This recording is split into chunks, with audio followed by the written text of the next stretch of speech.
My name is Micah Harms. I got involved, I don't know, I was kind of forced into it. Like Rocky said, he did this behind me and Kevin's back.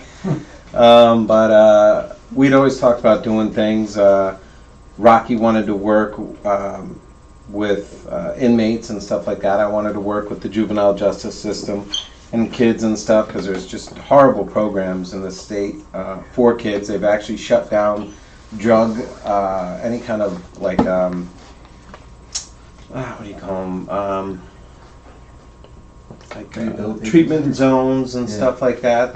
Because I guess insurance is too expensive for kids, and there's just not a lot of programs for troubled youth that are just, have very little percentage chance of changing, and it's usually an environmental thing. What's great about this organization is you have all kinds of kids that are with great families, great support systems, and we're merging with kids from detention centers. Going up to Normal Street and teaching those kids the value of not just picking up their neighborhood for them, but the value of having a clean neighborhood. I was talking with the little girls while we were cleaning up and stuff, and I remember, I think it was me and Smirk were there, and I was talking to the little girls, and I said, "So, ladies," I said, why is it so important for you to keep the place clean?" And everybody had, I think you might have been there too, and everybody had a different reason for it, and pollution, and and then I went in towards the end, and they were like, "Well, animals can eat it and get sick," and I went in towards the end, and I said, "Just peace of mind, having a clean neighborhood will make you feel relaxed and at home, and regardless of what's going around. We all know that there was a shooting there a couple of months ago, and all that kind of stuff. So it's important for them to clean up that neighborhood and have pride in their neighborhood, and really kind of stand up against stuff like that. When neighborhoods like that see a huge group of people doing a positive thing, it definitely has a huge impact. And I'll be the first one to go on record and say I did not want to clean up garbage on a Saturday. I was not a fan, but the impact was great. So why am I here? To work with kids, to work with people. Me and Rocky talk pretty much every day, first thing in the morning. Kind of keep the bar set and keep each other accountable for our actions.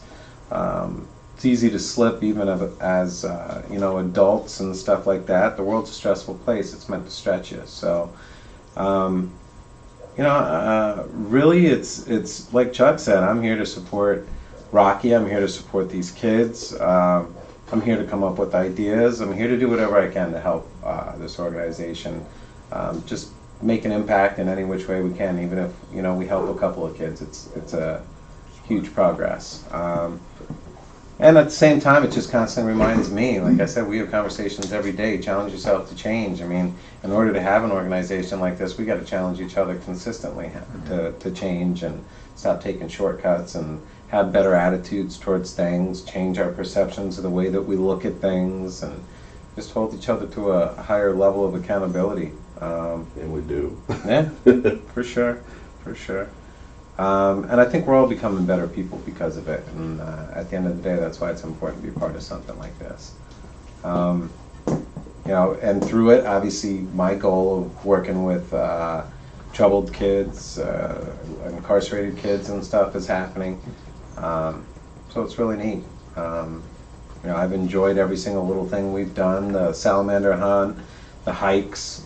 I'd love to continue, keeping regular hikes going. It's important for these kids to get out from behind their technology. In the summertime. Summertime we do. Yeah. Not in the winter, right? We were in the winter, and that was definitely challenging everybody. Right. It was all frozen at the top of the red trail, but it was just an awesome day. Everybody, all kinds of kids were mixing it up, and adults, and beautiful views, and it's important to disconnect and go out into nature and hit reset, and that's why it's so important for us to do all these things like the cranberry bog and all that. But it's been a great opportunity. I'm looking forward to the audio stuff and video stuff that Chris and Rocky have been putting together. I know it's a passion of Rocky's to have, like little talk shows, and the kids to be able to have little debate stuff or their own little shows. I know that's a big thing. So I'm looking forward to seeing where it goes. You know, it's getting better and better, and we're doing a hell of a job on no kind of budget. You know what I mean? Yeah. So that's all I got. That's what it means to me.